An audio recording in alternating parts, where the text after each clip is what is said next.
Աստված հավատարիմ է, Դեյվիդ Վիլկերսոն, օր ապրիլի 17 Առերեսվել անհնարինին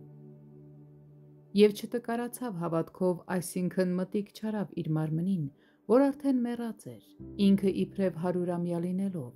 և ոչ էլ Սարայի արգանդի մեռած լինելուն։ Հռովմայացիս 4:19 խոսք։ Ճշմարիտ հավատքի էությունը պարունակվում է այս մեկ խոսքում. Աստված խոստացավ Աբրահամին, որ նա կունենա մի որդի, որը կդառնա շատ ազգերի ժառանգ։ Հատկանշական է, որ Աբրահամը չցնցվեց այս խոստումից, թեև նա արդեն հեռու էր երեխաներ ունենալու տարիքից։ Ընդհակառակը, երբ Աբրահամը ստացավ այս խոստումը, գրված է, որ նա մտիկ չարավ իր մարմնին, որ արդեն մեռած էր, և ոչ էլ Սարայի արգանդի մեռած լինելուն։ Բնական մտքի համար անհնար էր, որ խոստումը կատարվեր։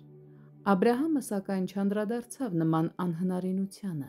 Նա չէր մտածում, թե ինչպես Աստված կկատարի իր խոստումը։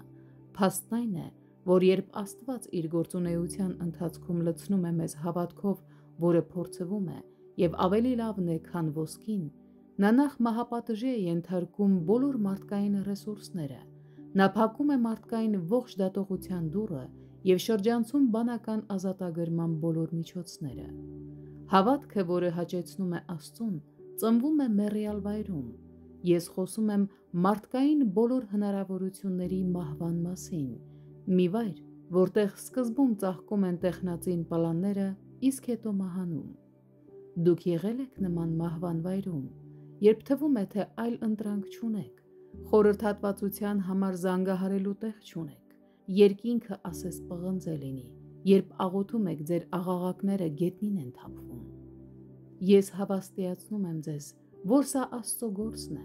նրա հոգին աշխատում է ստիպելու ձեզ դադարել մտածել անհնարինների մասին, դադարել փնտրել մարդկային ուղիներ և միջոցներ, դադարել փորձել ելք գտնել ձեր իրավիճակում։ Սուրբ Հոգին հորդորում է ձեզ.